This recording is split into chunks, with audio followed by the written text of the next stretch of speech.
Sunbreak.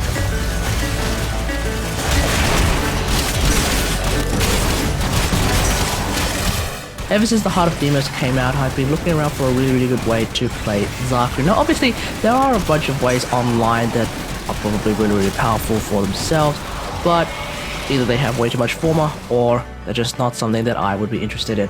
I may have come up with a solution for myself that I think works really well. Let's have a look at it.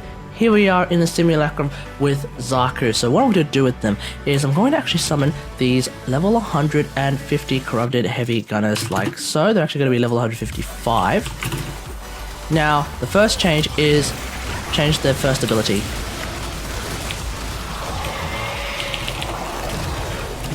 And once I do that, it's going to be hunky-dory from here on out. Everyone should be dead, except for maybe a couple of them, like these ones on the side, those two on the side.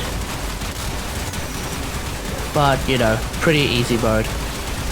Especially with the Death Cube Cryotra happening as well. That's going to keep it really easy. But yeah.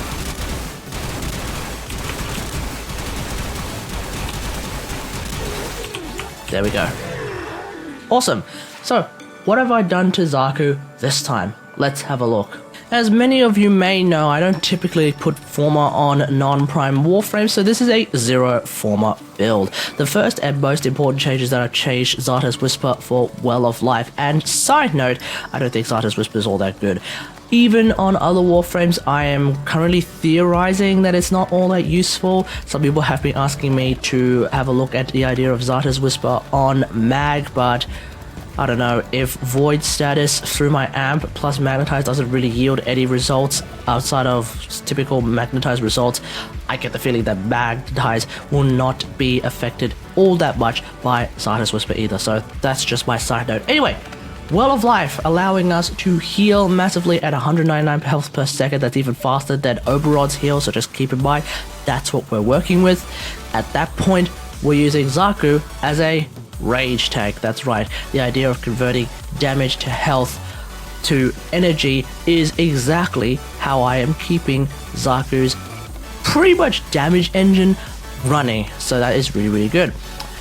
Now, because we're running a rage tank, efficiency is not as important, but you kind of don't want to use all of it at the same time, so we're keeping it at 77 power efficiency by the use of blind rage. Outside of that, all of these stats are there. The 199% power strength, of course, feeding into the amount of healing that we get a second from Well of Life, but more importantly, it is getting us dangerously close to that 100% armor strip, 100% shield strip.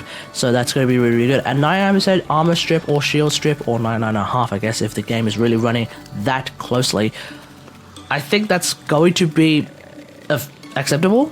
Like, you don't really necessarily need full armor strip. If you can get 99.5% armor strip, I think you'll be fine. So no need to worry about that. Outside of that, we're doing a lot of extra damage as well because our Grasp of Lohk is able to grab 12 targets, which means we're getting a lot of guns, which is a lot of extra damage. Also, that extra range is really good because that affects a lot of enemies when it comes to Gaze, when it comes to Grasp of Lohk, when it comes to Vast and Time, which is of course XAKU's ability to do more damage and also effectively be a little bit more survivable. Obviously, with the evasion, that kind of flies in the face of being a rage tank, but you know, the idea is you're kind of still taking a bit of damage here and there, so you'll still be able to fuel your energy pool. That's the idea. So that's pretty much it. Now let's just quickly go up against some shielded enemies. Let's go up against some Corpus Techs. So same idea. We're going to use Vast on Time early because they kind of do a lot more damage. And without their shields, we are doing a little bit of shield damage as well, but that might be because the shield Ospreys actually give extra shields anyway. But as you can see, once they don't have their shields, they can be killed pretty quickly as well. And that's pretty much it. Really straightforward build with a big change that of course is from the helmet, which of course is available if you actually have the Heart of Demos, but you will need to actually reach a certain mastery rank before you can do a change to XAKU. At that point, I probably recommend not playing XAKU until you reach that particular mastery rank. for the helmet, because I feel like Zaku is still a little bit more on the complicated side, so definitely want to keep an eye on that.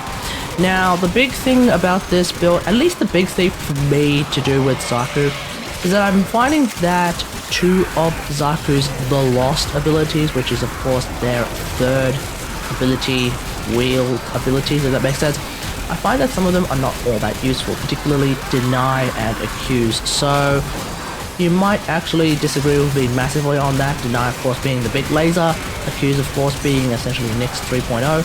I find they're not all that useful. Deny, to me at least, kind of requires a giant line of enemies, which I don't see a whole lot of outside of some corridor memes.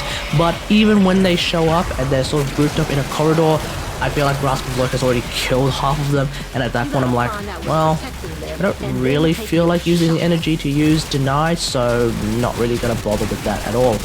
Whereas with Accuse, the big thing I don't like about Accuse is that there's no way of turning it off en masse. The idea is that Accuse can only be cancelled A, if you actually kill all the accused targets, or B, if the timer actually runs out by itself, which doesn't really happen if you're using Fast on Time, i.e. Zaku's fourth ability. Because of Fast on Time, that's why we're not using as much power duration. The idea is that if I want my abilities to last longer, I just basically use Fast on Time, which I'll probably be using anyway. So at that point, ability duration doesn't seem to be all that useful, at least in my opinion. So if you disagree with that, feel free to let me know why in the comments.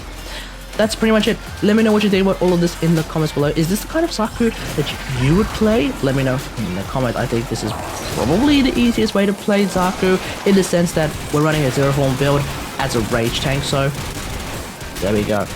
Otherwise, hope you guys enjoyed. If you liked this video, hit that like button, subscribe for more WarFrame content, and until next time, I'll see you guys later.